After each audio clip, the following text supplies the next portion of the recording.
여러분 안녕하십니까. 김명준의 뉴스파이터입니다. 오늘 뉴스파이터는 이재명 대표의 선거법 위반 혐의 관련 항소심 관련해서 특보로 뉴스특보로 전해드리도록 하겠습니다. 이고은 변호사와 함께 얘기를 나눠보도록 하겠습니다. 어서 오십시오. 안녕하세요. 네.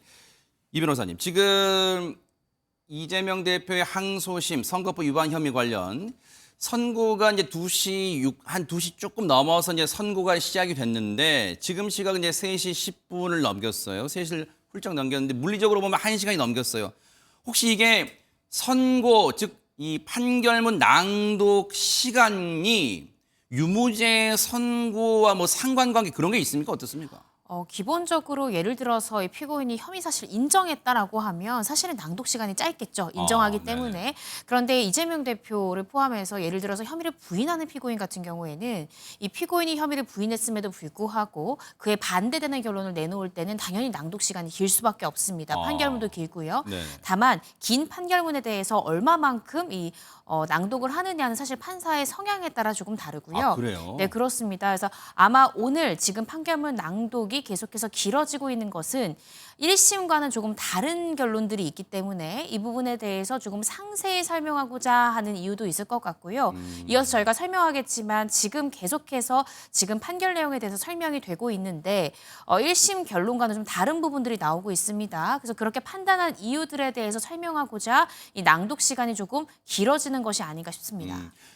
단순 비교를 해본다면 관련해서 네.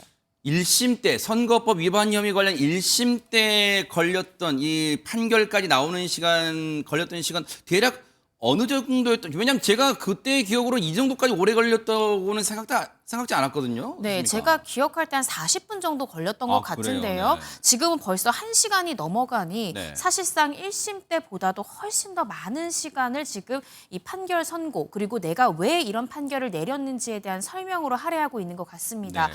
이 부분으로 조심스럽게 예측을 해보자면 아마 1심 결론과는 조금 다른 판결 결과를 내놓았기 때문에 이 부분에 대해서 설명이 길어지는 것 같고요. 그런데 오늘 판결 선고에 앞서 재판장은 주문보다는 이유를 먼저 낭독하겠다라고 이야기를 하면서 하나하나 공소 사실에 대한 재판부의 판단을 설명을 먼저 하고 있고요. 그래요? 네, 판결 선고에 아마 말미에 최종적인 결론이죠. 주문을 마지막에 낭독할 것으로 보여집니다. 주문이라는 게 쉽게 말하면 오늘 선고의 핵심, 즉 유죄냐 무죄냐를 이제 이 판시하는 거잖아요. 이제 네. 주문이라는 게. 근데 그게 나오기까지 아직 이제 나오지 않고 시간이 더 걸릴 것으로 보이는데 지금 속보 자막으로 밑에 이제 쭉 나오는 것은 그렇다면 이고은 변호사님 그 앞서 이 재판장이 이유를 상세하게 설명하겠다 그 과정에서 나오는 속보 지금 기자들이 다 방청권을 얻어서 지금 법정 안에 들어가 있잖아요. 각사 네. 언론사 기자들이. 네. 그러니까 문장을 딱 칩니다만 그 문장 하나하나 가지고 뭔가 유무죄를 판단하기는 아직은 이르다 이렇게 볼 수 있을까요?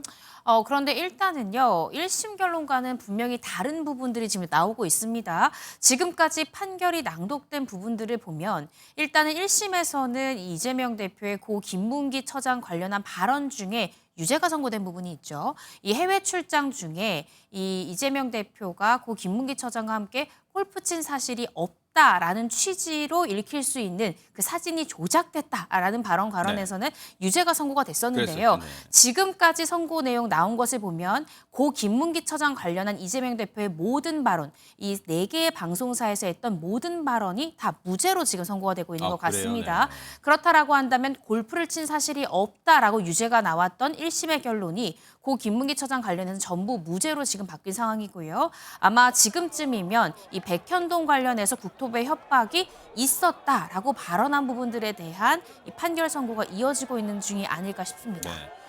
앞서 말씀해 주신 것처럼 이 3가지 발언에 대한 이 유무죄가 쟁점이었잖아요. 1심 때는. 그리고 아마 네. 2심 때도 마찬가지겠지만 1심 때는 고 김문기 처장을 몰랐다고 한 부분에 대해서는 1심 때도 무죄를 받았었잖아요. 네. 그런데 지금 말씀해 주신 것처럼 고 김문기 처장과 당시 해외에 가서 이 골프를 치지 않았다 관련해서 막 사진 등등등 그 발언과 그리고 국토부로부터 백현동 용도 변경 협박을 당했다라고 발언한 부분 이 두 발언은 유죄로 이제 판단을 받았었잖아요. 네. 근데 지금 앞서 말씀해 주신 것처럼 이 고 김문기 처장 관련 모든 발언은 무죄 취지로 지금 2심 재판으로 보고 있고, 그렇다면 시간상 아마 흐름상 백현동 용도 변경 관련 당시 국토부로부터 협박을 당했다, 이 부분에 대한 지금 아마 이유를 재판장이 설명을 하고 있을 것이다, 이렇게 지금 보시는 거잖아요. 네, 그렇습니다. 지금 화면에서 보시는 것이 민주당 의원들인데요. 네네. 오늘 이재명 대표가 출석하고 재판이 선고되는 내내 민주당 의원들은 판결 선고 마칠 때까지 기다리겠다 했습니다. 아까 밝은 표정으로 박수를 치는 부분이 아마도 고 김문기 처장 관련한 모든 발언이 무죄가 선고됐다는 소식을 듣고 환호성을 지르는 것으로 보여지는데요. 네. 지금은 차분하게 이 백현동 관련한 부분마저도 무죄가 선고될까를 기대하면서 계속해서 휴대폰을 통해서 속보를 지금 보고 있는 것으로 보여집니다. 아마 지금은 말씀 주신 대로 백현동 관련해서 국토부로부터 협박이 있었다라고 이야기한 부분이 기존에는 역시나 유죄가 선고됐는데, 이 부분에 대해서 2심 재판부는 어떻게 판단을 내릴지 그 부분에 대해서 설명을 하고 있을 것으로 유추해 볼 수 있을 것 같습니다. 이번 선거법 위반 혐의 관련해서 줄곧 이제 이재명 대표 측 변호인단은 개인의 기억을 법의 잣대로 들이대는 데는 무리가 있다, 이런 취지로 많이 이제 항변을 했었잖아요. 아마 이제 그 부분이 항소심 재판부에서는 좀 받아들여진 것 같다, 좀 이렇게 읽히네요. 어떻습니까? 네, 그렇습니다. 특히 고 김문기 처장 관련한 발언에 대해서 재판부는 행위라기보다는 인식에 가깝다라고 그렇죠. 본 것이 주된 무죄의 취지인 것 같은데요. 네. 허위사실 공표죄를 살펴보시면 모든 것에 대한 이 사실 공표를 처벌하는 것이 아니라 허위사실 공표의 대상이 법에 분명히 규정이 되어 있습니다. 네. 후보자나 후보자가 되려는 자가 당선을 위해서 자신의 경력이나 뭐 가족관계나 출생지나 행위 등에 대해서 허위사실을 공표해야 되거든요. 네. 여기에는 허위사실 공표 대상에 인식이 없었습니다. 누군가를 알았는지 몰랐는지 하는 그 인식 부분은 법에 규정되어 있는 허위사실 공표의 대상이 아니기 때문에 네. 이 부분을 좀 날카롭게 본 것 같고요. 네. 1심에서도 그런 취지로 이 고 김문기 처장에 대해서 성남시장 이 재직 시절에 알았는지, 또 경기도지사가 된 이후에 이 공직선거법 위반 혐의로 재판을 받게 되면서 나는 고 김문기 처장을 알게 되었다라는, 안다 모른다는 인식 부분은 이 허위사실 공표의 대상이 아니기 때문에 이 부분은 해당 죄로 처벌할 수 없다는 것이 또 1심의 판단이었거든요. 네. 2심도 역시나 그렇게 판단한 것 같고요. 네. 지금 뭐 제가 자세하게 판결문을 볼 수는 없습니다만 속보가 온 것으로 뭐 보면은 네. 결국에는 이 사진이 조작됐다라고 표현, 이재명 대표가 네. 여러 명이 함께 찍은 단체 사진이었는데 그중에 일부 인원만 있었던 것처럼 사진을 떼어낸 것은 일종의 조작이 아니냐라고 했던 발언에 대해서 1심 재판부는 그렇게 발언할 경우에는 아예 골프를 친 적이 없다라고 선거인, 즉 투표를 할 사람들이 그렇게 오해할 수 있지 않느냐, 따라서 투표를 할 사람 입장에서는 허위사실을 볼 수 있다라는 취지로 유죄를 선고를 했었는데, 네. 이 부분에 대해서 지금 2심 재판부는 지금 보세요. 네. 조금 전 발언 좀 보여주세요. 조금 전 속보 좀 보여주세요. 조금 전 속보를 보면 이거 어떻습니까? 이재명 대표의 백현동 발언 허위사실 공표 처벌 불가, 이 부분은 어떻습니까, 그러면? 지금 이 속보 내용에 따르면 백현동 발언도 결국에는 처벌할 수 없다라는 것인데, 네. 아마 이재명 대표가 백현동 이 토지 관련해서 이런 말을 했습니다. 내가 듣기에는 당시에 이것이 좀 위협적인 것으로 느껴졌다. 이것도 감정과 내 인식에 관한 부분이지 않느냐. 내가 느꼈을 때는 그렇게 느껴졌다라고 네. 이야기를 한 부분들이 있거든요. 지금 네. 말씀 좀 죄송해요. 그 민주당 의원들이 지금 양갈래로 지금 쭉 늘어서 있잖아요. 지금 일부 의원들, 강선호 의원 뭐 표정도 보고 일부 의원들은 주먹을 불끈 쥐고 아마 지금 긍정적 결과를 좀 예감하는 듯한 그런 분위기가 지금 전해지고 있는 현장 분위기가. 네, 그렇습니다. 지금 계속해서 속보가 전해지고 있기 때문에 백현동 발언마저 이 무죄가 선고될 것 같은 분위기이기 때문에 아마 민주당 의원도 환호성을 지르는 것이 아닐까. 또 굉장히 전부무죄에 대한 주문이, 최종적인 결론이 네. 낭독되는 그 순간을 기대하고 있는 것이 아닌가라는 생각이 듭니다. 그럼 미루어 짐작건데 저 부분까지 이 판단이 나왔다면 이제 주문이 조만간 얼마 안 있으면 제일 이 판결문의 가장 핵심 요지인 주문 낭독도 얼마 안 있으면 이루어질 것 같다 이런 생각이 듭니다. 네, 그렇습니다. 지금 이 백현동 관련한 이 발언마저도 허위사실 공표로 처벌할 수가 없다라고 지금 이야기했다라는 것은 네. 결국 남은 쟁점에 대해서도 판단의 근거와 이유에 대해서 다 이야기했다는 것인데요. 네. 아마 조만간 최종 주문, 이 결론에 대해서 이야기하지 않을까 싶고요. 아마 네. 최종 결론은 지금 나온 속보 내용에 따르면 전부 무죄로서 주문이 선고될 가능성이 굉장히 높다 이렇게 예상해 볼 수 있습니다. 네. 이곤 변호사님이 이제 보실 때 법조인으로서 보실 때는 물론 이제 아직은 이제 뭐 결론이 나온 건 아니고 이 주문이 딱 읽히고 나서 속보로 저희가 명확하게 유무죄가 이제 나오면 그때 가서 얘기를 해도 늦지는 않습니다만 이미 이제 왼쪽 화면 2분할 했습니다. 저희가 반반씩 보여드렸는데 왼쪽에 이제 이재명 대표 지지자 즉 진보 측 집회자분들은 벌써부터 이제 환호성을 지르고 있고요. 이 화면상으로도 극명하게 분위기가 대조가 되고 있습니다. 오른쪽은 보수 진영 집회자분들인데 지금 분위기가 화면으로 봐도 좀 침통하고 가라앉은 듯한 벌써 이 분들은 재판장의 판결문 주문을 거의 뭐 예상하는 듯한 뭐 그런 분위기로 흘러가고 있습니다. 네, 그렇습니다. 왜냐하면 쟁점 자체가 두 가지지 않습니까? 고 김문기 처장 관련한 발언, 또 이 백현동 발언 두 가지로 나눠줄 수 있는데 아마 백현동 발언만큼은 유죄가 유지되지 않을까라고 보수 측에서는 예상을 했을 가능성이 굉장히 높은데요. 저 또한 그렇게 예상을 했었고요. 네. 근데 그 발언에 대해서도 허위사실 공표로 처벌 불가하다는 속보는 결국 전부 무죄가 될 가능성이 대단히 농후하다라고 아마 보수 쪽 집회 참가자들이 생각을 해서 네. 좀 침체된 반응을 보이는 것이 아닌가라는 생각이 듭니다. 지금 이제 화면만으로 저희가 좀 예단하기는 물론 한계는 있습니다만 거의 이제 주문이 낭독이 될 가능성도 있다는 게 지금 경호원 분들로 보이는 분들이 상당히 분주하게 지금 이 서관 쪽 입구에서 나와서 방금 한 두 분 정도가 나와서요. 아마 앞으로 이제 이재명 대표가 나오게 되면 동선 같은 것도 확보하고 그런 것도 아마 사전 정지 작업도 하는 그런 과정일 수도 있겠다 이런 생각도 듭니다 지금. 네, 그렇습니다. 많은 분들 기억하시겠지만 1심 선고 이후에 이재명 대표가 나와서 또 국민들께 특히 이재명 대표를 지지하는 지지자에게 또 전하는 말을 또 하기도 했죠. 네. 아마 오늘 전부무죄라는 주문이 선고된다면 네. 아마 저 서관, 중앙지방법원 서관 앞에서 또 2심 결과에 대한 이 재판부에 대한 감사의 마음이랄지 또 그간 믿고 지지해준 지지자들에 대한 감사의 표현을 하지 않을까라는 생각이 듭니다. 네. 분위기만 놓고 보면 저희가 누차 말씀드립니다만 아직 결론이 뚜렷하게 나온 건 아니에요. 그래서 조심스럽습니다만 지금 분위기로만 놓고 보면 국민의힘이나 보수 진영 또 보수 언론들이 그동안 줄곧 예상해왔던 분위기와는 극명하게 다르게 지금 분위기는 흘러가고 있어요. 지금 이제 물론 결론은 이제 나와봐야겠지만 1심과 2심의 만약에 오늘 분위기가 뭐 어떻게 나올지 결과가 어떻게 나올지 모르겠지만 분위기가 이렇게 1심과 2심이 바뀔 수 있는 혹시 결정적인 이유, 배경 그런 걸 조심스럽게 전망을 해본다면 어떤 게 있을까요? 일단은 재판부에서 아마 법리적으로 좀 1심 재판부와는 다르게 본 부분이 있지 않았을까 싶습니다. 일부 지금 나오는 속보 보도 내용에 따르면 이 백현동 부지 관련해서 이 국토부 협박이 있었다 이 부분은 사실이라기보다는 이 대표의 의견을 표명한 것이기 때문에 네. 허위사실 공표로 보기가 어렵다라는 취지로 취지로 처벌이 좀 어렵다라는 부분에 대한 이 선고가 나왔다는 보도가 나오고 있거든요. 네. 그렇다라고 한다면 일단 허위사실 공표에 해당하려면 사실 부분에 대한 적시가 있어야 되는 것인데 네. 이 협박 부분이 있었다 없었다는 그 이 대표가 국감 현장에서 자신의 의견을 표명한 것으로 그렇게 해석을 했기 때문에 법리적으로 처벌이 어렵다라는 판단을 내린 것 같아요. 그래서 네. 이 사실관계에 대한 인정 여부도 인정 여부지만 법리적인 좀 판단이 1심 재판부와는 조금 다른 해석을 내놓았던 것이 아닌가.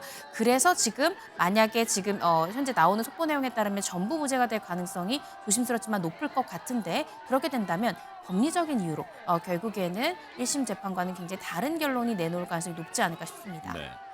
지금 화면상으로도 저희가 양분해서 보여드리고 있습니다만 시청자분들이 밑에 자막이 없어도 어느 쪽이 이재명 대표 지지자분들인지 바로 한눈에 알아보실 수 있을 것 같습니다. 화면 왼쪽이 이 시각 진보 성향의 지지자분들, 이재명 대표를 지지하시는 분들이 환호성, 뭐 춤추시는 분도 있고 어떤 분들은 서로 얼싸안았어요. 이제 그런 분위기고 오른쪽은 침통하고 좀 가라앉은 분위기. 물론 이제 조금 전에 태극기를 흔들면서 뭐 집회 주도하시는 분들이 한번 소리 내보자 하셨는지 모르겠지만 조금은 힘을 내보는 그런 분위기가 잠깐 연출되기도 했습니다만 현재 분위기는 이렇게 극명하게 달리고 있습니다. 물론 아직 결론은 항소심 재판부의 이 결론이 아직 공식적으로 나온 건 아닙니다만 현재까지 분위기는 그렇게 흘러가고 있고 민주당 의원들 지금 서울 고등법원 앞에 양갈래로 늘어선 민주당 의원들조차도 주먹을 불끈쥐는 모습이 간간히 포착이 되고 있고 환한 미소까지 짓고 있는 모습입니다.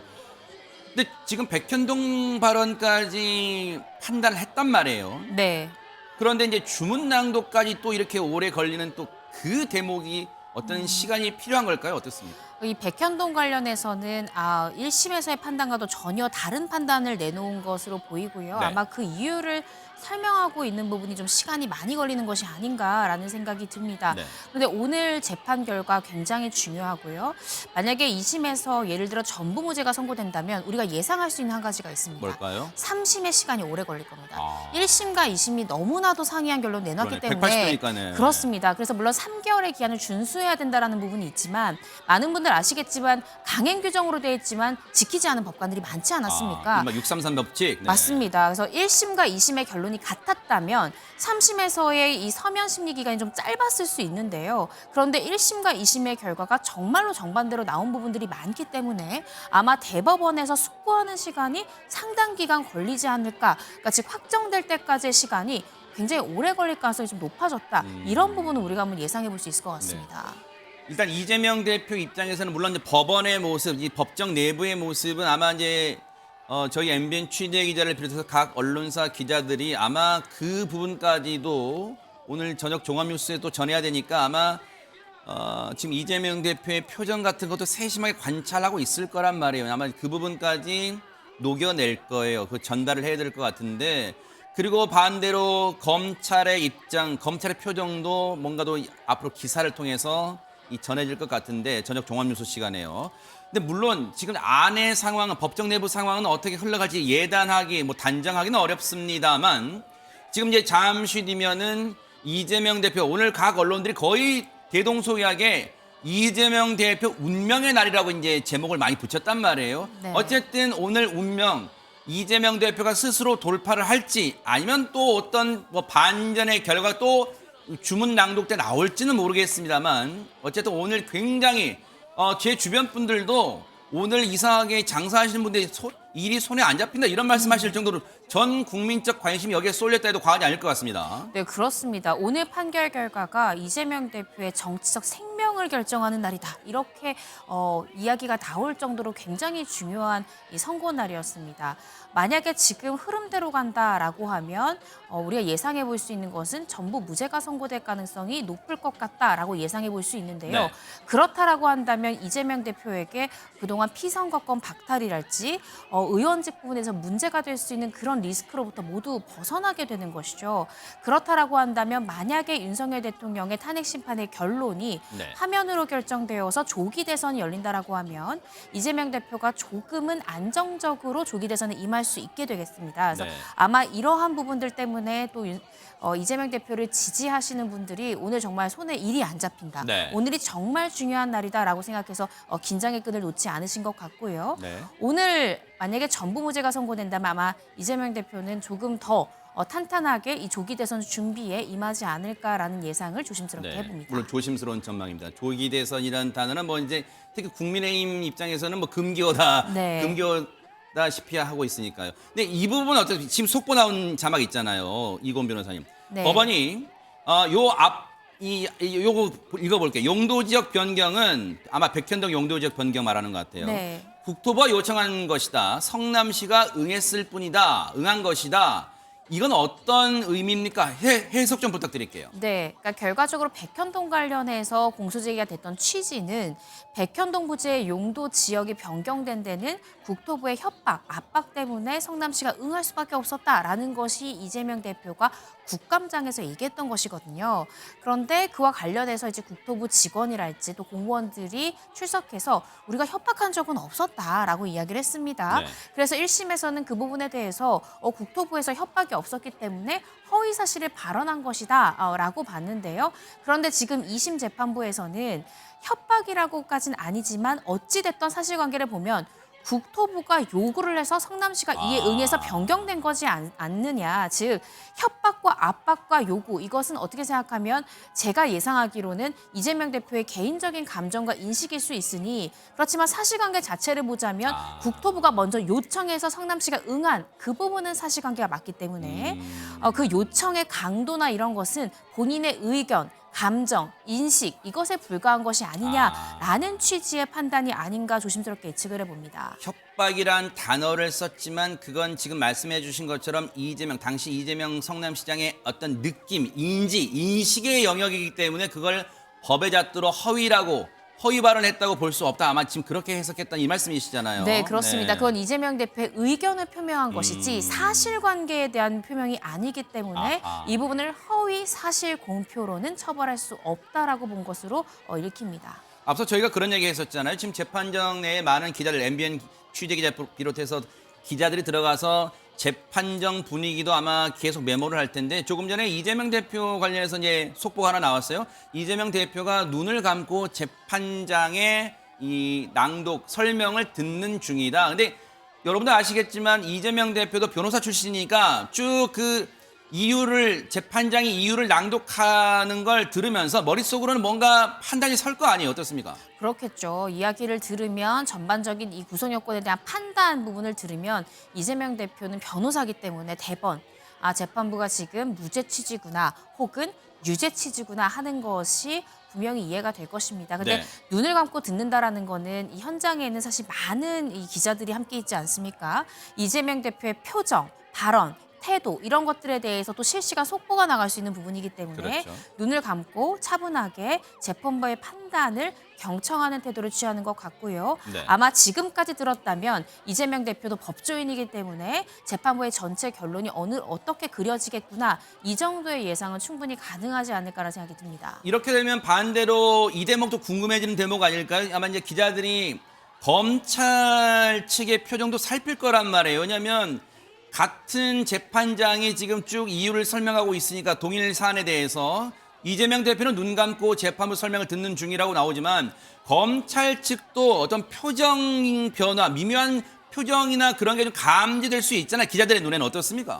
네, 그렇습니다. 사실 검찰로서는 1심에서 유죄가 났던 사건이 전부 무죄가 된다는 것은 공판검사로서 굉장히 뼈가 아픈 것입니다. 그리고 실질적으로 저도 공판검사 생활을 하면서 네. 1심에서 유죄를 받았던 사건이 2심 공판검사가 무죄를 받았을 경우에는 그 부분에 대해서 인사고과에서 벌점으로 기록될 수도 있는 부분이거든요. 그래서 개인적으로도 인사고과에서 문제가 될 수도 있는 그런 부분들이기 때문에 아마 검찰에서도 당황스러운 결과로 받아들이지 않을까라는 생각이 들고요. 네. 아마 검찰에서도 조만간 의견은 밝힐 수 있겠지만 만약에 전부 무죄라는 주문이 선고된다면 검찰에서도 아마 즉각 이 부분에 대해서는 상고하겠다라는 그런 입장을 밝히지 않을까라는 생각이 들고요. 네. 아마 검찰로서는 예상을 하지 못한 결론이지 않았을까 조심스럽게 추측을 해봅니다. 그 이유는 네. 공소장 변경을 재판부에서 요청했을 때 검찰 측에서는 아예 처음부터 무죄를 쓸 거면 뭐하러 공소장들이 특정을 시키겠느냐. 이 부분은 오히려 무죄였던 것을 유죄로 쓰기 위해서 특정을 시킨 것이다라는 것이 검찰의 입장이었습니다. 그만큼 1심에서 무죄가 나왔던 것조차도 변경을 해서 전부 유죄로 선고될 수 있을 것이다라고 검찰은 기대를 했을 것 같은데요. 네. 그와 달리 지금 여러 가지 판단 이유와 근거들이 낭독되고 있는 상황이기 때문에 공판을 담당했던 검사들도 적잖이 당황하지 않았을까라는 생각이 듭니다. 네. 지금 재판장의 이 항소심 재판부도 혹시 합의부인가요? 어떻습니까? 네, 합의부입니다. 네. 대등 재판부입니다. 그러면 그 재판장의 지금 판결문 낭독이 길어진다. 혹시 그런 취지, 그런 의도도 있을 수 있나요? 뭔가 이런 표현 좀 재판장께 송구합니다만 사법부에. 네. 뭔가 학습, 뭔가 이 언론에 가르쳐 주려고 내용을 학습을 시켜 주려고 일일이 다 지금 설명하다 보니까 이렇게 길어지는 거. 왜냐하면 2시 조금 넘겨서 시작된 선고가 지금 3시 35분을 향해 가고 있어요. 이렇게까지 길어진 적이 있었던가요? 이것도 선거법 위반 혐의 관련해서요. 저는 처음 보았습니다. 네. 제 기억에는 이렇게까지 길게 지금 1시간 거의 30분가량이 되고 그렇죠. 있는데요. 이 선고 낭독이 이렇게까지 길어진 사건은 저도 처음 보았습니다. 아마 그만큼 재판부로서도 2심 재판부로서도 1심과 다른 결론을 내놓는 거에 대한 심적 압박이 또 굉장히 컸을 수 있을 것 같거든요. 왜냐하면 재판부를 향해서도 또 굉장히 또 이재명 대표를 지지하는 측과 지지하지 않는 측이 오늘 있을 이 항소심 결론에 대해서 대단히 주목을 그렇죠. 했고 또 재판부의 재판장이 누구냐, 어떤 판사가 판단을 하냐 이 부분에 대해서 언론이 또 주목하기도 네. 했거든요. 따라서 1심과 다른 결론을 내놓을 때는 언론에서 어떤 취지로 우리가 결론을 바꿨는지 정확하게 보도하기 위해서 그런 부분도 감안을 해서 이 판사가 상세하게 그 판단의 이유를 설명하는 것이 아닌가라는 생각이 듭니다. 사실 저희들이 특보하기 전에 예상은요. 저희 앞 시간에 김영호 앵커가 진행할 때 그 특보 시간대쯤 말미에 결론이 나와서 뭔가 이제 이 이재명 대표 모든 언론이 거의 붙였던 제목처럼 이재명 대표의 뭔가 운명이 이렇게 저렇게 오늘 어떻게 맞을 것이다. 뭔가 좀 그렇게 전망이 되고 저희 특보 시간에는 향후 전망, 즉 오늘 이재명 대표의 선거법 위반 혐의 항소심 판단 결과에 따른 윤석열 대통령 탄핵 선고일 지정 등 이런 문제까지 이제 여파 파장을 다뤄보려고 했는데 지금 이게 아직 결론이 나지 않다 보니까 지금 윤석열 대통령 탄핵 선고일 지정 문제도 사실 저희가 말을 꺼내기가 조심스럽게 합니다만 그래도 일단 꺼내볼게요. 왜냐하면 일단 뭐 분위기는 뭐 많이 지금 굳어졌다 단언할 수는 없지만요. 지금 그런 분위기니까 오늘 이제 이재명 대표의 항소심까지 결과가 좀 있으면 나올 거란 말이에요. 어차피 무제한 이게 끌 수는 없잖아요. 항소심 네. 재판부가. 그렇다면 헌법재판소 입장에서는 물론 정치권 안팎에서 그런 얘기 많았잖아요. 부담을 헌재가 줄이는 차원에서라도 26일 이재명 대표의 항소심 결과를 보고 이번 주 금요일 날 윤석열 대통령 탄핵 선고를 지정하지 않겠느냐 이런 전망 많았는데 지금 결과 나온 것 같습니다. 원심 판결을 파기하고 피고인 이재명 대표 선거법 위반 혐의 관련 항소심은 무죄를 선고했습니다. 이고은 변호사님. 네, 전부 무죄가 선고가 되었습니다. 크게 두 갈래였죠. 고 김문기 처장에 관련한 발언, 또 백현동 부지 관련해서 국토부의 협박이 있었다라고 발언한 부분에 대해서 1심에서는 고 김문기 처장과 관련한 일부 발언에 대해서 유죄, 또 백현동 부지 관련해서는 전부 유죄를 선고한 바 있습니다. 네. 징역 1년에 집행유예 2년을 선고했었는데 오늘 있었던 이 서울 고등법원에서 2심 결과 전부 무죄가 선고가 되었습니다. 네. 그 주된 취지에 대해서는 저희가 앞선 특보 때 설명드렸듯이 대부분 인식과 관련된 것이기 때문에 이 인식은 허위사실 공표의 대상으로 볼 수 없다라는 취지, 또 이 피고인의 의견 표명이었다는 취지, 이런 부분들이 주된 취지로 보여지는데요. 네. 이 상세한 이유에 대해서는 추후에 좀 판결문을 분석해서 말씀을 드리겠습니다. 네. 선거법 위반 혐의 이재명 대표가 한 선거법 위반 혐의 항소심은 지금 속보 전해진 것처럼 원심 판결을 파기했어요. 그러면 지금 전부 무죄 취지라는 거잖아요. 이고은 변호사님. 네, 그래서 그렇습니다. 무죄 판결 1심과는 180도 뒤집힌 결과가 나왔습니다. 여러분 아시는 것처럼 1심 때는 징역 1년에 집행유예 2년을 선고했는데 2심은 원심 판결을 파기하고 피고인 이재명 대표에게 무죄를 선고했습니다. 그렇게 되면 이고은 변호사님 앞서 잠깐 얘기해 주셨지만 검찰이 당연히 대법원 상고까지 가겠죠? 네, 그렇습니다. 아마 오늘 검찰은 즉각 입장을 밝힐 것으로 보여지는데요. 아마 2심 결과에 대해서는 받아들이기 어렵다라는 입장 표명과 동시에 우리는 상고심, 즉 대법원에서 이 부분에 대해서 다투겠다라는 취지를 발표할 가능성이 높을 것 같습니다. 네. 그렇다라고 한다면 이재명 대표의 사건 2심을 지나 이제 3심을 가게 되고요. 대법원에서는 아마 1심과 2심의 판단이 굉장히 달랐기 때문에 또다시 고민에 빠질 가능성이 굉장히 높고 숙고의 시간이 또 장기화될 가능성도 정도도 배제할 수 없을 것 같습니다.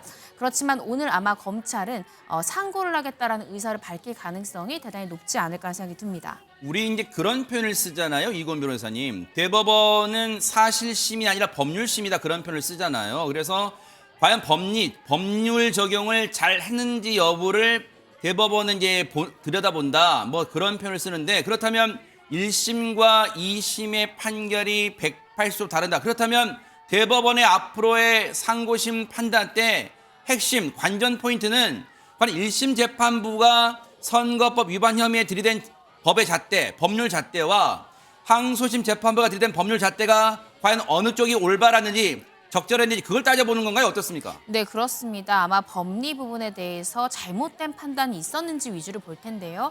그런데 지금까지 나온 일부 보도 내용에 따르면 1심과 2심에 대한 판단이 이렇게 극명하게 갈렸던 것이 법리 해석이 1심과 달랐던 것 같거든요.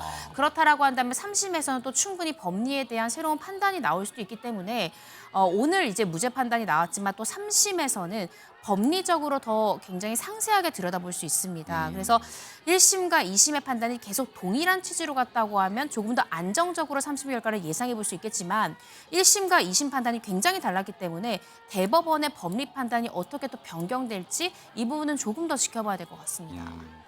국민의힘 측에서는 아마 이렇게 생각할 수 있겠습니다만, 어차피 지금 무죄가 났기 때문에 지금 국민의힘 입장에서 제가 이제 이렇게 질문 드려보는 거예요. 시청자분들은 오해는 마시고요. 2심에서 무죄로 원심을 파기했지만, 즉 1심을 파기했지만 대법원에서도 그렇다면 즉 원심 2심이 뒤집히는 결과가 나올 가능성도 있나요? 어떻습니까? 그럴 가능성은 당연히 있습니다. 제가 아까 말씀드렸듯이 물론 3심, 즉 대법원에서는 어떤 사실관계에 대한 이 판단을 하는 것은 아니지만 법리적으로 2심이 잘못 적용하거나 법리 해석에 문제가 있을 때는 그 부분에 대해서는 2심의 결과를 파기할 수 있습니다. 따라서 아마 검찰에서도 상고의 의사를 밝히면서 2심 재판부의 판단이 법리적으로 오해가 있다. 이 부분에 대해서는 파기가 되고 다시 정정될 필요가 있다라고 주장할 가능성도 있고요. 네. 또 국민의힘 역시나 법리적인 적용에 있어서 좀 잘못된 부분이 있다라고 보고 상고심에서 이 해당 결과가 바뀔 가능성이 농후하다라는 취지의 입장을 국민의힘 쪽에서 밝힐 가능성이 있지 않을까라는 생각이 듭니다. 네. 아직까지 국민의힘, 민주당 입장도 마찬가지입니다만 지금 무죄 선고가 나왔습니다만 글쎄요. 시청자분들은 어떻게 예상하셨을까요? 민주당 의원들이 지금 서울고등법원 서관 앞에 이 양갈래로 도열해 있는 민주당 의원들과 당직자들이 환호성을 지를 줄 알았는데 일단은 차분한 모습으로, 물론 잠시 주먹을 불끈 쥐고 하는 모습, 웃음을 띤 입가에 미소를 띤 모습, 의원들의 모습은 포착이 됐습니다만 지금 상당히 예상보다는 차분하게 이재명 대표가 나오기를 민주당 의원들은 지금 기다리고 있는 모습입니다. 지금 화면 오른쪽을 통해서 아마 이재명 대표가 나오게 되면 그 동선이 쭉 포착이 될 거예요. 말씀드린 순간 우리 최진영 변호사님과 손정혜 변호사님도 합류를 하셨는데 얘기를 들어볼게요. 일단 최진영 변호사님은 솔직하게 오늘 무죄 선고, 지금 이재명 대표 나오네. 잠깐만요. 얘기 보고 현장 볼게요. 이재명 대표가 지금 나오고 있습니다. 재판장에서 나오고 있고요. 아마 이제 서관 1층, 계단을 내려서 1층으로 향할 것 같아요. 지금 곳곳 2층에도 지금 지지자가 보이고 있고요. 네. 2층에도 지지자들 이제 환호성이 들리고 있고요. 아마 손인사를 할 것 같아요. 지지자들 향해서 기다렸으니까요. 손인사를 해주고 이제 1층 계단을 통해서 1층 민주당 의원들과 당직자 그리고 수많은 지지자들이 기다리고 있는 1층을 저렇게 서관을 통해 정문 통해 나올 것 같습니다. 나오게 되면 아마 포토라인에 서서 입장을 간략하게 밝힐 것으로 보입니다. 지금 민주당 의원들이 양갈래, 화면을 보면 양갈래로 도열해 있고요. 늘어서 있고 지금 이재명 대표의 2심 무죄 판결을 아마 축하하면서 또 악수를 나눌 것으로 보입니다. 자, 이재명 대표가 나오고 있네요. 이제 이재명 대표가 나와서 포토라인에 혹시 서게 된다면 입장을 들어보도록 하겠습니다. 자, 현장에 혹시 기자들이 접근할 수 있는지 일단 볼게요. 아직은 기자들이 접근할 수 없고요. 마이크를 들이댈지 볼게요. 자, 현장 연결해 보겠습니다. 무죄 판결 나오셨는데 입장 한 말씀 부탁드립니다.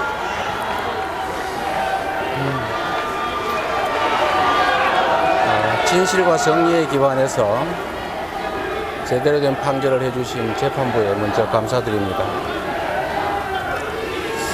한편으로 이 당연한 일들을 이끌어내는데 이 많은 에너지가 사용되고 국가 역량이 소진된 것에 대해서 참으로 황당하다는 생각이 듭니다. 이 검찰이 또 이 정권이 이재명을 잡기 위해서 증거를 조작하고 사건을 조작하느라 썼던 그 역량을 우리 산불 예방이나 아니면 우리 국민들의 삶을 개선하는 데 썼더라면 얼마나 좋은 세상 됐겠습니까?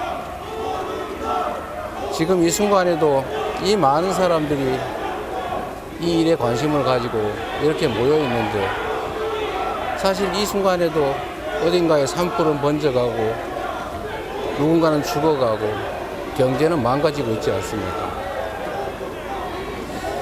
이제 검찰도 자신들의 행위를 좀 되돌아보고 더 이상 이런 공력 낭비하지 않기를 바랍니다. 사필 기정 아니겠습니까?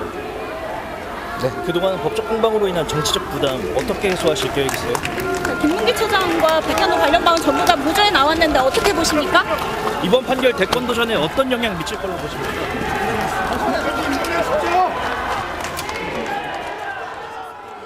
자, 이재명 대표가 무죄 선고 이후에 이제 법원 건물에서 나와서 아마 이제 준비했던 아마 미리 준비했을 수 있어요. 이제 입장을 뭐 서면으로 준비한 건 아닙니다. 입장을 짤막하게 밝히고 소속 지도부와 잠깐의 악수를 하는 것 같습니다. 그리고 이제 차에 오르기 전에 이제 잠시 고생했다 이렇게 그렇게 얘기를 하는 것 같아요. 지금 지도부들과 악수를 소속 의원들 지금까지 기다려준 민주당 의원들과 악수를 나누는 것 같습니다. 잠시 뒤 악수를 나누고 차에 오를 것 같습니다. 자, 일단은 최진영 변호사님, 국민의힘은 뭐 그동안 줄곧 항소심에서 유죄는 기본이고 1심과 마찬가지로 형량이 더 무거워질 가능성도 있다 이런 입장, 뭐 분석 전망도 나왔었단 말이에요. 최진영 변호사님은 오늘 결과 어떻게 전망하셨습니까? 저 또한 전혀 예상치 못했던 판결에 상당히 당혹스럽다 이렇게 얘기를 하고 싶습니다. 저희가 사건을 하다 보면은 불의의 타격, 예상하지 못한 판결을 불이타 이렇게 평가를 하는데 불의의 일격을 맞았다 이렇게 평가를 하고 싶습니다. 사실 1심 이후에 통상 항소심에서 어떤 그 판결을 뒤집을 때는 1심과 다른 사정 변경이 있는 케이스에 사실관계를 달리하면서 판단을 달리할 수가 있습니다. 그렇지만 이번 사안 같은 경우에는 1심과 2심 사이의 사정 변경, 그러니까 이재명 대표에게 유리한 측의 사정 변경은 전혀 없었던 것이고 오히려 이재명 대표가 2명 신청했던 증인 중에 1명, 그러니까 그 당시 그 식품연구원 이전과 관련된 그것을 담당했던 사람도 그 당시에 국토부로서 그에게 협박을 받은 사실이 있느냐 했을 때 그런 사실은 없었다. 이미 그때는 종상향 안 되는 걸 알고 있었다. 이런 식의 증언을 했습니다. 결국 객관적인 사정 그리고 다른 일반적인 사건을 봤을 때는 1심에서 2심으로 유무죄가 바뀔 가능성이 사실 현저히 낮았다고 보는 것이 실무가로서 맞을 겁니다. 그런데 사실관계는 그대로 두면서도 법리적인 판단을 완전히 180도 달리했던 이 판결에 대해서는 앞으로 두고두고 지금 항소심을 넘어서 대법원 상고까지 가서 어떤 문제될 가능성이 높아졌는데요. 오늘 지금 그 오후 2시부터 거의 1시간 50분에 관한 판결을 저도 계속 들었습니다만 저는 도저히 납득할 수 없는 얘기들이 많이 한 것 같습니다. 특히 아까 그 김문기 김문기 씨 처장과 관련해 가지고는 그것이 전부 다 의견이다라고 얘기를 해버렸고 특히 백현동과 관련해 가지고도 분명히 박근혜 대통령의 그 국토부에서 이걸 안 하면은 직무유기로 문제를 삼겠다고 협박했다. 딱 따옴표가 나오지 않습니까? 그렇게 얘기했는데 그것이 어떤 의견이지 어떤 행위에 관한 허위 사실이 아니다라고 판단을 한다고 하면은 사실상 앞으로 이재명 대표가 정치인들에 대해서 거짓말 대잔치를 할 수 있는 문을 활짝 열어 젖혀 버렸다. 이런 식으로 된다고 하면은 앞으로 선거에서 모든 사람들이 사실은 거짓말 대잔치로 나갈 수 있는 그런 어떤 그 단초를 열었다는 점에서 과연 이와 같은 항소심의 판결이 대법원까지 갔을 때에 유지가 될 것인지는 네. 상당히 회의적이라는 말씀 좀 드리고 싶습니다. 예, 아마 이제 지금 최진영 변호사님 지적한 대목이 오늘 많은 언론들이 지적한 대목처럼 오늘 만약에 이제 뒤집히는 결과 무죄가 나오게 된다면 앞으로 저 발언이 국정감사장에서 나왔잖아요. 그렇습니다. 국감장이 위증회장이 될 수도 있는 거 아니냐, 그런 길을 터주는 거 아니냐, 아마 이제 그런 지적에 대해서 얘기를 하신 것 같아요. 손정혜 변호사님은 혹시 뭐 예견은 하셨을까요? 물론 이제 그동안 쭉 예견하셨던 것 같은데 무죄는.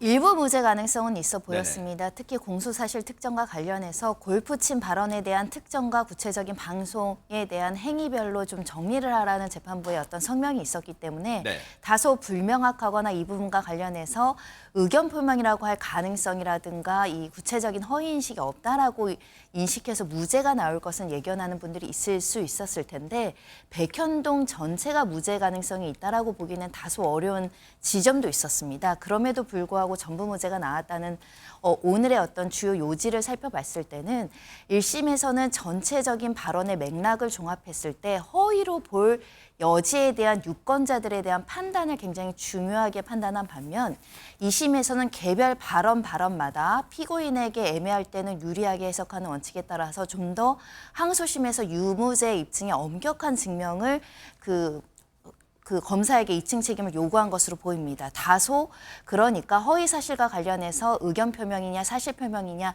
엇갈리는 부분도 이 피고인 입장에서는 의견과 표현의 차이로 볼 수 있다. 주된 사실관계가 일치한다라고 한다면 다소 가장된다고 하더라도 그것은 구체적인 어떤 허위 사실 공표로 볼 수 없다는 대법원 판례를 엄격하게 적용해서 결국은 증명이 되지 않았다거나 또는 피고인에게 유리한 사정들을 적극적으로 해석한 판결이 아닐까라는 생각을 하고 네. 그런 측면에서는 아마 민주당에서도 일부 유죄인데 감형 가능성이 있다라고 봤지만 전부 무죄 가능성까지 모두 나올 것은 지금 굉장히 어떻게 보면 같이 놀라고 있는 상황이 아닐까라는 생각이 들고요. 네. 그래서 이재명 대표도 굉장히 겸손한 태도로 선고 이후에 들어가는 것 같습니다. 네. 이곤 변호사님, 지금 권성동 국민의힘 원내대표의 발언이 쭉 나오고 있습니다만 판사 개인의 성향, 아마 이 성향은 정치적 성향을 좀 의미한 것 같아요. 판사 개인의 성향이 판결에 반영된 것이다. 사법부를 어떻게 보면 자극하는 발언일 수도 있겠습니다만 이게 대법원의 상고, 물론 이제 거의 예견된 수순이라고 봐요. 검찰 아직 입장은 안 나왔습니다만 대법원에서 이제 반드시 또 상고심이 남아 있는데 저렇게 또 자극하는 것처럼 비치는 발언, 그래서 득이 될까요? 어떻습니까?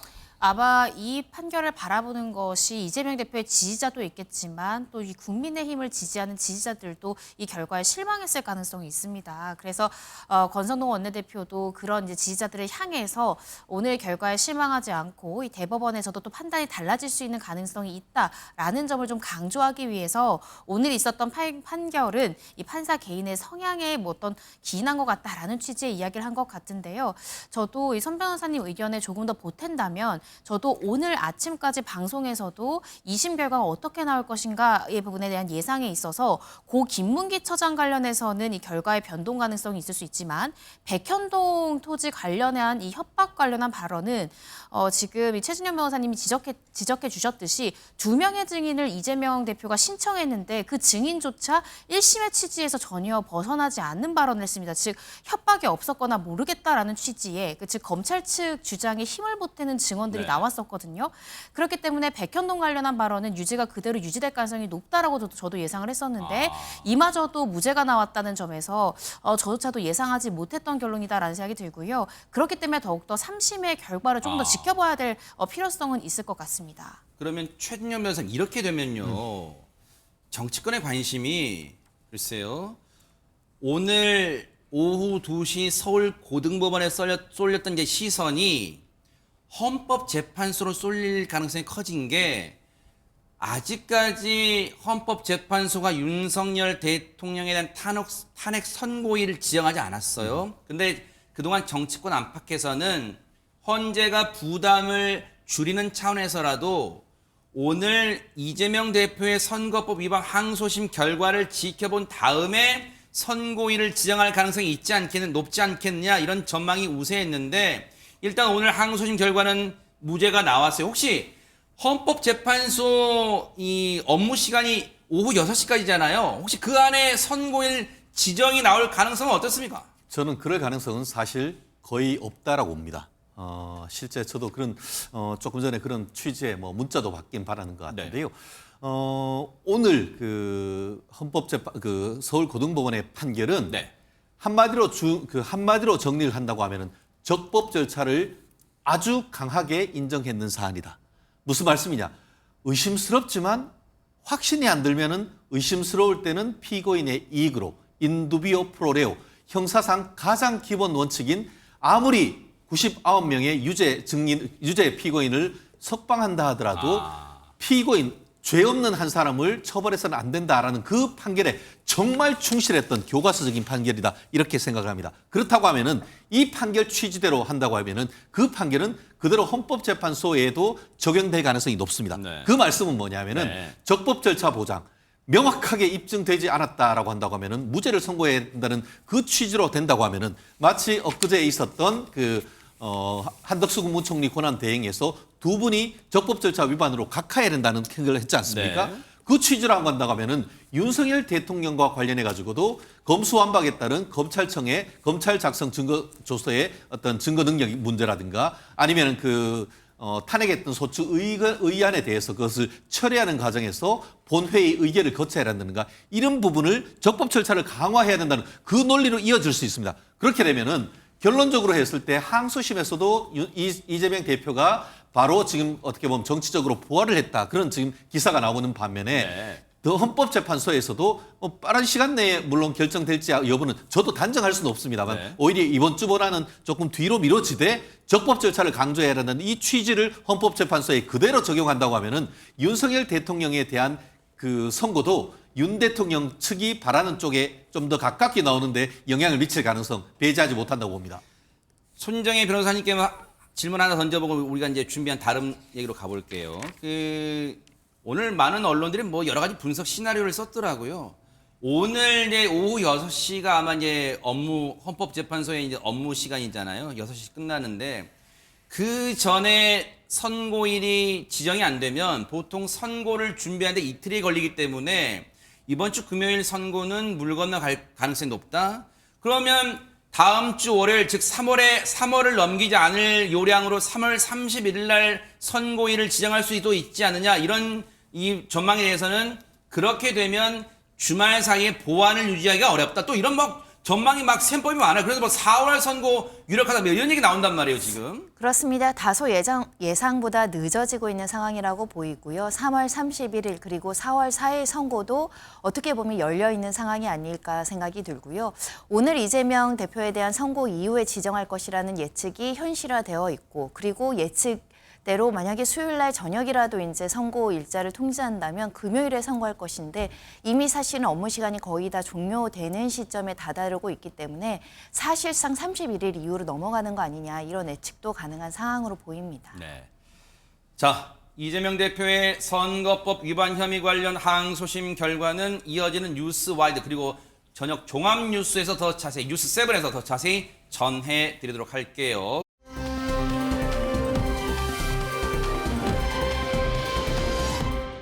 뉴스파이터는 이제 지금 오늘 항소심 결과만큼이나 지금 전 국민이 애타면서 관심 갖는 그 사안입니다. 지금 산불이 아직도 지금 진화가 안 되고 있어요. 관련 영상 보시고 이어가 보도록 하겠습니다.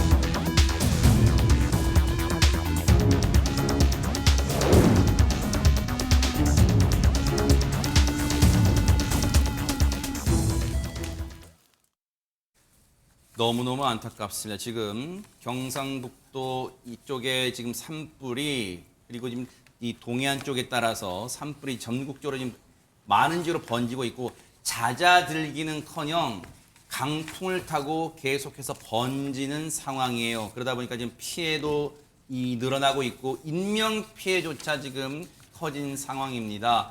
관련해서요 또 우리 하재근 이 사회문화평론가님 그리고 김묘성 대중문화 기자님, 대중문화 전문 기자님 두 분도 함께 합류하셨습니다. 어서 오십시오. 네. 안녕하세요. 지금 너무너무 걱정되고 또 애가 타는 게 김묘성 기자님, 산불이 이제 저희가 보통 이렇게 대형 산불을 겪는 게 물론 처음은 아닙니다만 그때도 물론 산불을 끌 때 애를 먹었지만 이 정도 오늘 닷새째잖아요. 그러면 어느 정도 진화됐다는 반가운 소식이 좀 들려야 되는데 아직도 지금 못 끄고 있단 말이에요. 그러게나 말입니다. 계속해서 그 피해가 급증하고 있다는 소식을 전해드릴 수밖에 없어서 너무나도 안타깝습니다.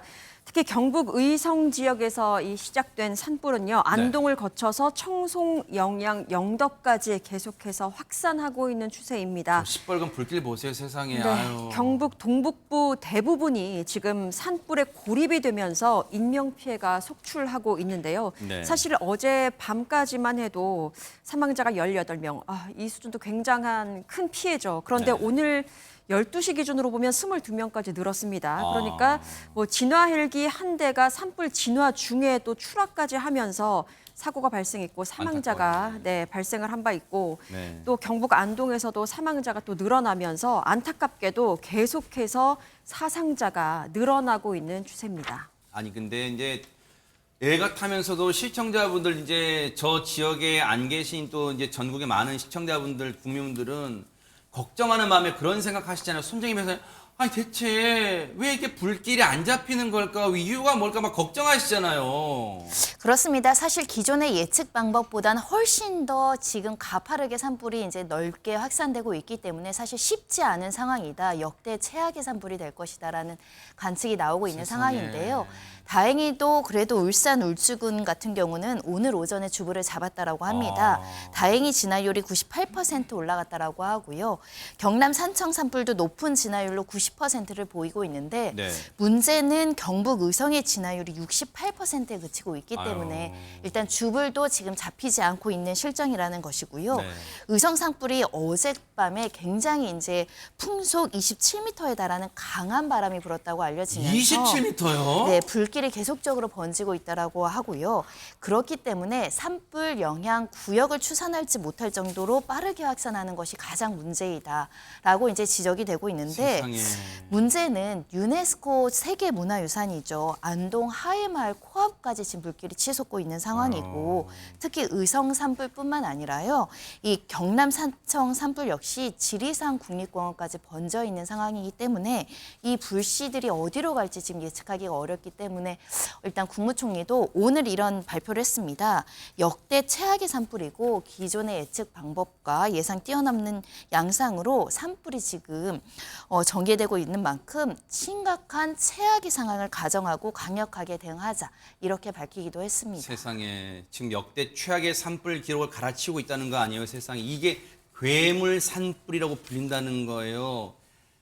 이 잔불이 계속 낙엽 밑에 깔려 있다 보니까 이 연무도 문제고요. 지금 그러다 보니까 강풍도 문제고 앞서 말씀 주신 것처럼 초속 27m가 웬 말이에요. 그러다 보니까 낙엽 더미 밑에 잔불이 있다가 바람이 강하게 불면 그게 그 피해 주민분들 표현처럼 도깨비불처럼 휙휙 날아다닌다는 거예요. 불씨가. 그래서 다 옮겨 붙는다는 거 아니에요. 그래서 지금 진화의 애를 먹고 있는데 하루아침에 삶의 터전, 생계 터전 잃어버리신 저 피해 지역 주민분들 그 고통 이루 말할 수가 없죠. 속이 새까맣게 타 들어갈 거예요. 근데 그 중에서도 또 이 가운데서도 이분들도 걱정돼요. 지금 산불을 진화하는데 정말 밤새 쉬지도 못하고 고생하는 산불 진화된 구급대원분들, 이 소방대원분들요. 정말 이렇게 위험한 상황에 처해 있습니다. 영상 보시고 이어가 보도록 하겠습니다. 오, 조심! 뒤에 바람! 바람! 온다!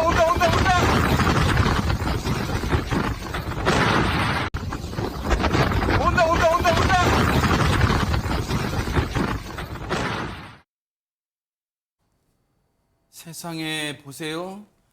물론 주민분들 고통 이루 말할 수 없죠. 아까 말씀드렸지만 지금 보세요. 그런데 사투를 벌이고 있어요. 불을 끄기 위해서. 저 소방대원분들은요. 방열복 하나 의지한 채 하재근 평론가님 그야말로 열폭풍, 불폭풍 지금 맞닥뜨리고 있어요, 지금. 예, 바람이 엄청 세게 부는 모습인데 굉장히 강한 강풍이 검은 연기, 뭐 파편 이런 걸 동반하면서 소방대원들이 거의 몸을 가누기 힘들 정도로 네. 그렇게 덮치는 모습입니다. 저 영상이 어느 인터넷 커뮤니티에 올라온 거예요. 그런데 저 영상이 이번 산불 영상인지 다른 산불 영상인지 지금 모르잖아요. 네. 그래서 뉴스파이터 제작진이 경북 소방본부 관계자에 문의를 했거든요. 아하. 그러니까 그 관계자가 뭐라 그랬냐면 저게 정확히 몇 시 몇 분에 어디서 찍은 건지는 모르지만 이번 산불에 나선 그 진화에 나선 분들의 모습이 맞다라고 세상에. 확인을 해줬고 정말 어려운 상황에서 지금 거의 목숨을 걸다시피 하고 진화를 하고 있는 것 같습니다. 네. 피해 주민분들, 피해 가족분들의 애가 타는 심정도 오죽하겠습니까만 지금 김묘성 기자님 저 소방대원분들의 가족분들의 속도 새까맣게 타들어갈 거예요, 진짜. 그러게나 말입니다. 계속해서 피해가 걷잡을 수 없이 커지고 있는데요. 오늘 오후 안동시에서는 주민 대피령이 추가로 내려지기도 했습니다. 세상에. 그럼에도 주민과 또 인근 기업 직원들까지 나와서 진화 작업을 펼치고 있는 상황인데요. 하지만 이런 가운데서 또 안타까운 소식이 들리기도 했습니다. 오후 6시쯤 영양군 석보면 화메리 3.1위 마을에서는 무선 통신이 끊기기 시작을 했는데 3.1위 이장께서 가족을 차에 태우고 불길을 치솟는 3.1위로 다시 향한 겁니다. 그러니까 지금 사실 보세요. 민가까지 덮친 거예요, 지금 화마가. 어머 세상에. 네, 산불 대피 장소가 석보초등학교로 되어 있었는데 정반대의 방향으로 3.1위로 다시 향한 겁니다. 그러니까 그리고 난 다음에 오후 8시쯤에 도로 옆 배수로에서 숨진 채 발견이 됐다라는 세상에. 안타까운 소식이 전해지기도 했는데요. 다 타버린 자동차도 옆에서 또 발견이 됐고요. 예. 추정하기로는 이장이 그 3.1위 주민도 대피를 시키려고 다시 마을로 돌아가던 중에 세상에. 이 같은 참변을 당한 것으로 추정이 되면서 안타까움이 더한 상황입니다. 우리가 왜 최준현 변호사는 이 화마, 이 몹쓸 화마라고 부른 이유가 정말 모든 것을 앗아가요. 지금 보세요. 인명 피해는 물론이고 재산 피해, 게다가 지금 우리의 문화재 피해까지 전부 지금 다 앗아가고 있어요, 진짜. 그렇습니다. 천년고찰 고운사도 완전히 전소됐다고 합니다. 세상에. 사실 저는 이 사건의 피해자입니다. 저희 선산이 경북 의성 안평에 있고 네. 엊그제 우남사 구름과 무지개가 있다는 우남사가 전소됐는데 그 바로 옆에 저희 선산이 있었는데 그게 다 탔고 예. 오늘 아침에 저희 외삼촌이 그 의성에 계시는데 전화를 드려봤더니만 어제 의성 체육관으로 대피해서 거기서 주무시고 세상에. 갔는데 불길이 이쪽에서 저쪽 한 500-600m를 이렇게 날아다니는 세상에. 그런 모습이 있고 그래서 도깨비불이라고 예, 그런가 그래서 봐요. 도깨비불이라고 하는 저 평생 지금 80평생 처음 보는 그런 광경이었다라고 얘기를 하는데요. 지금 말씀하신 것처럼 지금 천년고찰 우남 그 고운사 저도 정말 꼬꼬마 때 한번 가봤던 기억이 있는 것 같은데 그래도 건물은 소실했지만 안에 있던 여러 가지 그 보물급 어떤 그런 문화재는 신속하게 대피를 해서 그런 부분의 피해는 막았다고 하지만 오늘 한 언론에 봤더니만 이 고운사 스님이 정말 내 탓이오라고 하면서 이 그 문화재를 지키지 못한 부분에 대해서 안타까웠다 하는데 신속하게 하늘에서 비가 내려서라도 좀 빨리 진화가 됐으면 하는 개인적인 마음입니다. 그러니까요. 비 얘기 나온 김에요. 사실 저 강풍을 이고은 변호사님 우리가 뭐 거대한 바람막이로 이 바람을 강풍을 막을 수 없다면 하늘에서 제발 비라도 좀 와줬으면 간절한 바람이잖아요, 지금. 네, 그렇습니다. 하늘에서 비라도 흠뻑 내려줘서 얼른 산불이 좀 진화됐으면 하는 바람인데요. 그런데 일단 오늘 오후 3시에는 이 경북 지역에 초속 10m 이상의 돌풍이 예고된 그런 상황이고 굉장히 거센 바람이 불고 있다라는 안타까운 소식이 지금 들려오고 있습니다. 그 진화 현장에서는 최대한 돌풍 전에 이 진화율을 높여야 된다라면서 소방대원들이 전력을 다하고 있는 그런 세상에. 상황인데요. 그런데 다행히도 내일 비 소식이 있기는 합니다. 그래요? 네, 전국에 비 소식이 있기는 한데 지금 다만 기상청에서는 산불을 진화 중인 이 경북 지역 또 영동 지역에서 강수량이 굉장히 적을 것으로 예상되고 어느 있습니다. 정도인데요? 5mm 미만에 그칠 것으로 예상이 돼서 세상에. 정말 저 화마를 잠재우기에 충분할 정도의 강수량은 아닌 것 같아서 정말 저도 안타까운 마음인데요. 근데 또 더 안타까운 소식은 내일 이 강수 이후에는 건조한 날씨가 이어질 것 같다라는 지금 이 기상청의 속보들이 나오고 있어서 조금 더 상황을 지켜봐야 될 것 같습니다. 우리 그런 말 많이 합니다. 정말 하늘도 무심합니다. 이게 뭡니까? 비라도 정말 시원하게 내려서 뿌려주셔서 정말 저 지역에 불을 다 완전 진화되게 좀 해주면 안 됩니까? 정말 하늘도 무심합니다. 제발 진짜 더는 피해가 없기를 진짜 간절히 바라보겠습니다.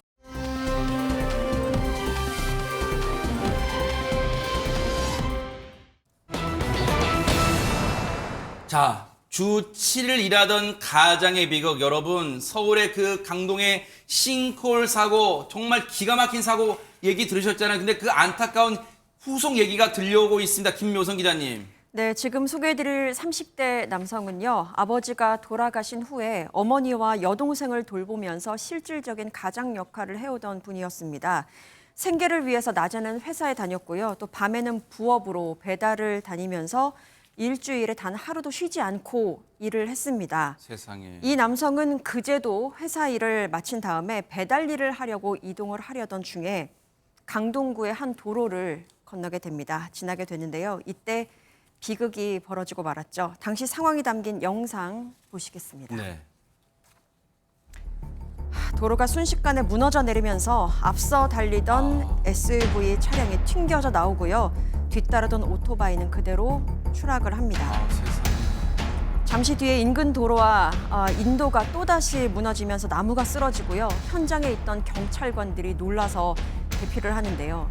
이 사고로 싱크홀에 추락해 사망한 오토바이 운전자가 바로 일주일 내내 일만 했던 30대 남성이었습니다.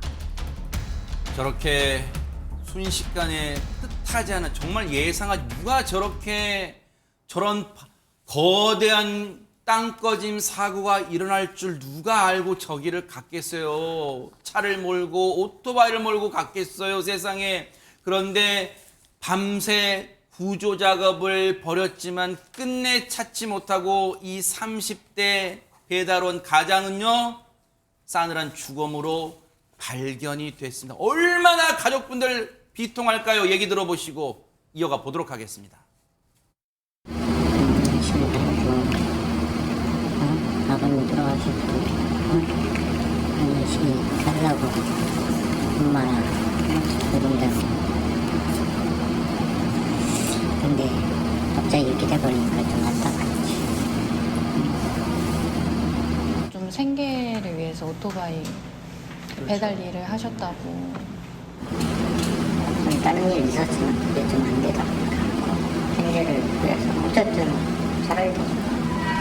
젊은 사람이. 저는 하재근 평론가님 이런 사고 안타까운 일을 접할 때마다 그런 생각이 들어요. 남의 등쳐먹고 사기치는 인간들은 떵떵거리고 잘만 사는데 꼭 열심히 일하시는 분들한테는 꼭 이런 일이 생겨요. 세상에. 하늘도 무심하지 진짜. 예, 저렇게 성실하게 일했던 분한테 지금 비극적인 사고가 생긴 건데 저 오토바이 운전자 30대 남성이 아까도 설명이 나왔던 것처럼 아버지를 잃고 지금 어머니하고 여동생하고 같이 살면서 실질적인 가장 역할을 했던 겁니다. 세상에. 사업을 했었는데 3년 전에 회사 사정이 어려워지면서 회사를 다니면서 동시에 한 푼이라도 더 벌기 위해서 퇴근 후에는 또 배달일, 오토바이 타고 배달일을 했던 거예요. 세상에. 그러다 이번에 이제 사고를 당한 건데 저 운전자의 지인들이 그 친구가 주 7일 내내, 일주일 내내 일만 하던 성실하고 좋은 친구였다라고 얘기하면서 너무 일찍 처리된 효자였다. 이발비를 아끼려고 어머니에게 직접 이발을 부탁하기도 했었다라고 얘기를 했는데 지금 아들을 잃은 어머니가 장례식장 바닥에 주저앉아서 우리 얘기 불쌍해서 어떡해 라고 하면서 지금 오열하고 있다고 합니다. 여러분, 우리는 워라벨이니 뭐니 해서 주말은 다 쉬고 싶고 닷새 일하고 쉬고 싶다 그런 말 많이 하잖아요. 투정 많이 부르는데 이분은 주 7일 하루도 못 쉬고 생계를 위해서 배달 일까지 하다가 이런 변을 당했어요. 세상에. 얼마나 열심히 산 죄밖에 없어요. 이분한테는 세상에 너무너무 안타깝습니다. 그런데 몇 초 차이로, 단 몇 초 차이로 저 순간에 목숨을 구한 분, 그런 분이 계세요. 얘기 들어보시고 이어가 보도록 하겠습니다. 사고로 인해서 얼른 지나가려고 엑셀을 좀 밟았죠. 밟다가 갑자기 천둥 소리를 쾅 들었어요. 천둥 소리를 듣고 정신을 차려보니까 차에 커피가 쏟아져 있고 저는 오른쪽 머리가 아팠어요. 아마 머리를 천장이나 어디 부딪힌 것 같았어요. 너무 놀라서 저도 뒤로 또 빠질까봐 더 앞으로 가려고 했는데 이 기어도 안 먹고 앞으로 차가 움직이질 않았어요. 차가요.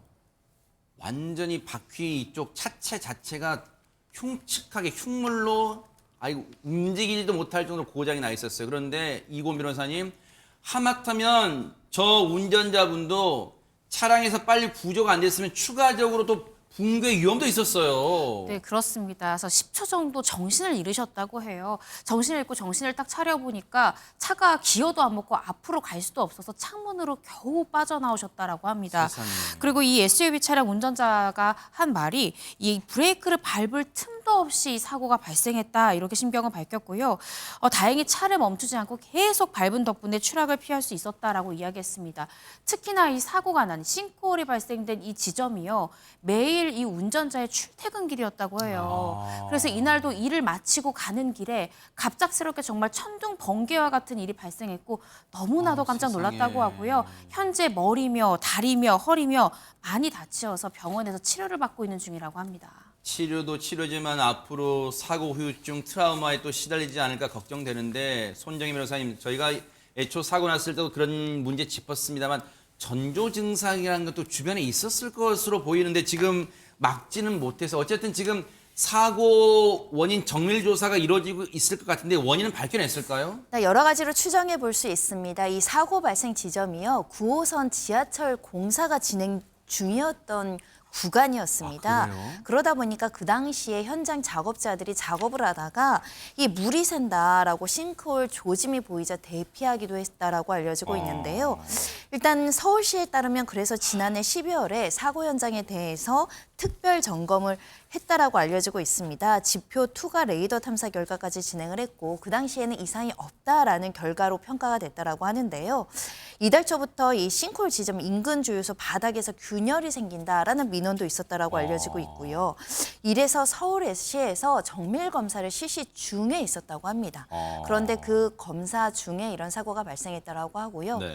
현재로서는 사고 원인으로 지하철 9호선 그리고 굴착 공사의 영향, 그리고 상하수도 누수로 지표면, 지표 안쪽이 굉장히 조금 연약해졌을 가능성, 그리고 공사를 하다 보면 잦은 진동 행위가 있잖아요. 이 진동과 하중이 가해져서 이런 현상이 발생했을 개연성이 높다라고 보고 있는 상황이고요. 정확한 원인은 이제 조사를 해야 될 것으로 알려지고 있지만 일단 관계기관 전문가들 모두 모여서 합동조사에 나섰다라고 알려지고 있습니다. 특히 터널이 이 하중을 견딜 수 있게 설계가 된 것이 맞는지, 그리고 이 9호선 공사가 어떤 영향을 끼쳤는지, 그리고 고속도로 건설 영향이 이 지표에 이 사고 부근에 어떤 영향을 끼쳤는지까지 다각도로 조사할 예정이라고 합니다.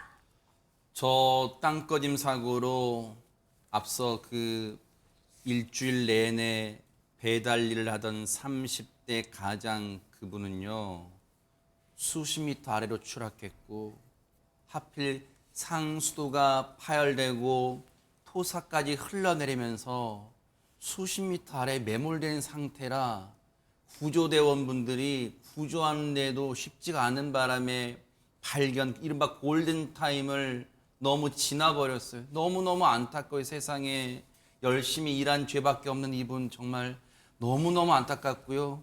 고인의 명복을 빌도록 하겠습니다.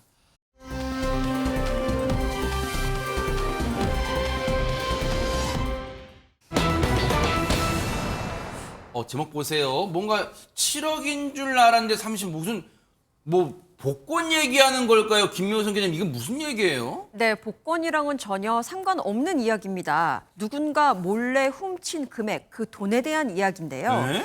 광주에 위치한 한 대규모 아파트 관리사무소에서 벌어진 일입니다. 무려 25년간 홀로 격리 업무를 맡아왔던 40대 여성이 있습니다.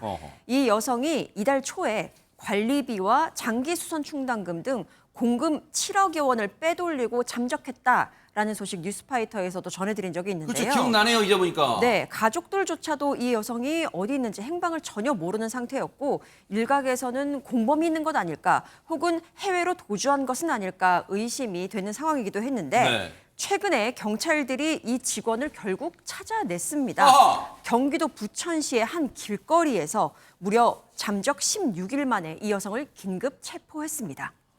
일단은 손정혜 변호사님, 뉴스파이터가 애초에 이걸 보도한 다음에 후속 보도할 때도 아니 대한민국이 3면이 바다고 아직 비행기 해외 가는 비행기를 못 탔다면 국내에 있을 텐데 그리고 대한민국 천재 CCTV인데 이걸 못 잡아? 라고 했던 기억이 나는데 길거리에서 잡았다는 게 좀 허탈하긴 합니다. 어쨌든 잡긴 잡았어요 지금.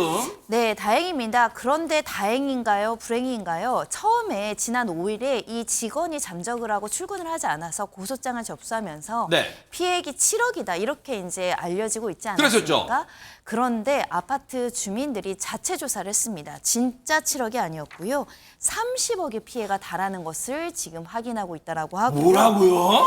그러니까 이 7억 원만 횡령을 한 것이 아니라 그동안에 그러니까 격리 직원이니까 인터넷 해킹을 통해서 돈을 이체해 왔을 거잖아요. 이런 관련된 서류를 조작하고 또 돈을 받는 사람의 이름을 이렇게 수정해서 조작할 수가 있거든요. 네. 그 이름을 조작하는 방식으로 본인한테 돈을 보내면서 받는 사람 이름을 교묘하게 다른 사람 이름으로 바꿔서 피해를 입힌 금액이 30억 원으로 추산되는 상황이라고 합니다. 아니 저 아파트 관리사무소에서 25년간 격리 직원하면서 야금야금 빼먹은 돈이 30억이라면 하재근 평론가님 1년에 1억 넘게씩 빼먹었다는 거 아니에요 지금 세상에. 정말 이해가 가지 않는데 근데 그렇게 범행을 해서 돈을 그럼 왜 빼내려고 했느냐. 그 이유도 진술을 했는데 네. 그것도 약간 좀 이해가 가지 않습니다. 왜요? 뭐라고 진술했냐면 저 40대 격리 직원이 경찰에서 지인한테 빌린 돈을 갚기 위해서 횡령했다.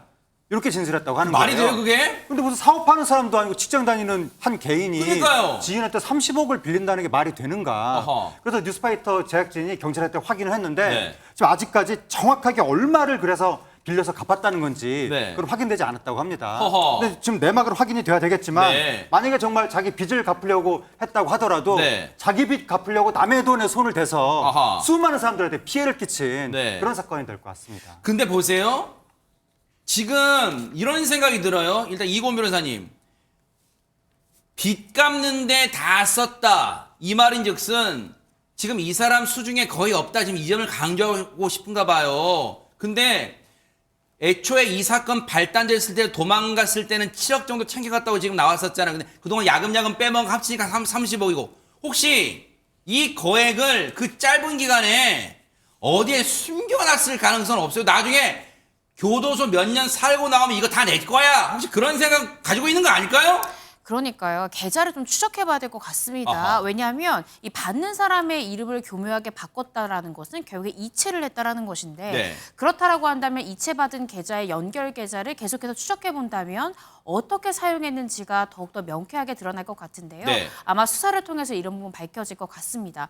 우리 한번 생각해볼 수 있습니다. 이 많은 돈을 혼자 그렇게 했을까? 네. 혹시 공범이 있는 것은 아닐까라는 의혹이 들기도 하는데요. 네. 근데 경찰에서 밝힌 의견으로는 아직까지는 어떤 가담한 공범은 없는 것 같다라고 경찰은 보고 있습니다. 네. 그리고 말씀 주신 대로 이 여성이 일한 데가 25년 동안 광주에서 일했는데 발견된 곳은 경기도잖아요. 그러니까요. 광주광역시에서 네. 경기도까지 어떻게 갔을까요? 네. 그러니까요. 그리고 이 사람이 참 교묘한 게 휴대전화도 끊어버리고요. 다 꺼버리고 또 가족과의 연락도 다 끊어버렸다라고 해요. 그리고 경기도행을 선택을 했는데 왜 그곳을 선택했냐라고 물으니까 이 사람이 30억을 횡령했잖아요. 네. 근데 현금으로 딱 인출한 금액은 3천만 원밖에 없다는 거예요. 어? 그 3천만 원을 가지고 경기도로 간 이유가 새로운 일자리를 경기도에서 잡고 거기서 이제 자신의 터전을 새로 잡으려는 생각이었다고 해요. 그래서 이 3천만 원으로 경기도에 오피스텔을 구했고 또 생필품을 구입하는 비용으로 썼다라는 것이 이 피의자의 진술인데요. 그렇게 해서 도피를 이어가다가 결국에는 오래가지 못하고 잡히게 됐습니다. 어허. 이 경찰에서 경찰에서도 출국금지 조치했고요. 또 체포영장을 발부해서 점점 더 수사망을 좁히다가 이 여성이 외출했다가 돌아오는 길에 이 경찰은 보통 체포영장 발부할 때 실시간 통신영장도 받거든요. 그래서 이 여성의 이 행로를 추적을 하다가 결국 끝내 검거가 되었습니다.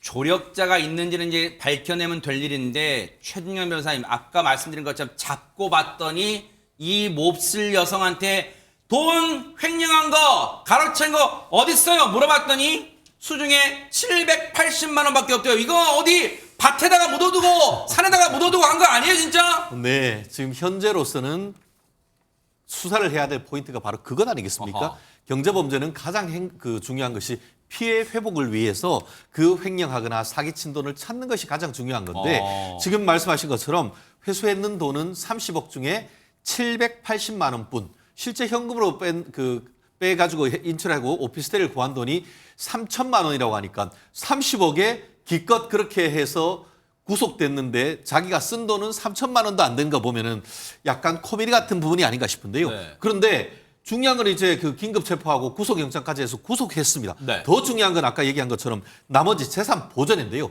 보통 이렇게 그 횡령 배임 같은 경우에는 빨리 그 돈을 묶어야 되기 때문에 이 부패 범죄 그 횡령 피해 회복에 관한 법률상에 압수수색을 그 압류를 해놓습니다. 네. 근데 압류하면 뭐합니까? 그 사이에 돈 다 빼돌렸는데 그렇기 때문에 이 부분은 경제 범죄에 있어서 상당히 고도의 수사 기법을 가진 분들이 금융 추적을 해야 합니다. 아마 지금 그 몰래 다녔기 때문에 그 사람들이 무슨 뭐 황금을 샀겠습니까? 무슨 다이아몬드 반지를 샀겠습니까? 네네. 고급 백을 샀겠습니까? 그렇다고 하면은 어딘가 분명히 있습니다. 그러면은 이 부분에 있어 가지고는 조금 시간을 가지고 하면은 분명히 찾을 수 있다 생각하는데요. 네. 이게 그렇습니다. 현재의 그 특정 경제범죄 가중처벌법상 네.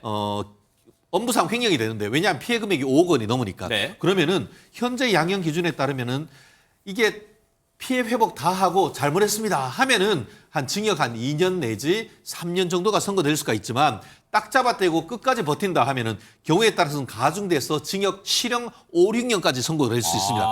그 실형 5년이냐 아니면은 실형 2년이냐 이것은 본인이 피해 회복을 얼마나 하는가에 따라 달렸기 때문에 이 부분 본인의 미래를 위해서라도 반드시 피해 회복을 해야 된다고 봅니다. 혹시요 손정혜 변호사님 이 몹쓸 여성이 25년간 일하면서 야금야금 횡령한 돈 빼돌린 돈을 지인한테 빚을 갚을 목적이었다고 했잖아요. 그러면 그건 수사하면 다 나올 텐데 혹시 진짜로 100번 양보해서 갚았다고 쳐요 지인한테 그 갚았는 돈을 대해서 그러면 그 지인한테 저기 선생님 이거 범죄로 얻은 돈으로 갚은 돈이니까 그거 다시 해당 아파트에 좀 돌려주셔야겠어 이렇게 할 수는 없어요?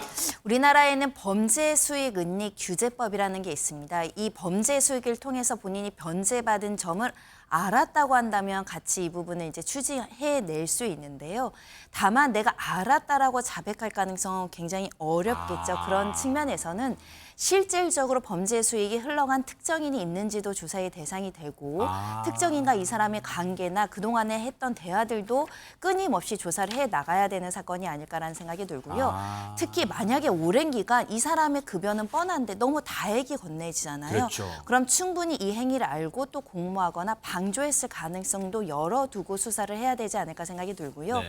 처벌하는 것도 필요하지만 일단은 선의의 다수의 주민들의 피해가 야기된 만큼 맞아요. 혹여라도 해소할 수 있는 자금이 있거나 제3자에게 은닉된 자금이 있을 개연성을 열어두고 철저하게 조사해야 되지 않을까 합니다. 이 사람이 이 몹쓸 인간이 혹시 체포는 됐지만 음흉하게 뭔가 미소를 지을지 뭔가 숨겨둔 돈을 생각하면 미소를 지을지 아니면 정말 지금이라도 참회의 눈물을 흘리고 돈이 어디 있는가를 다 밝히고 선처를 즉 피해 회복을 노력하고 선처를 구할지 지켜보도록 하겠습니다. 너무너무 기가 막힌 사건이었습니다.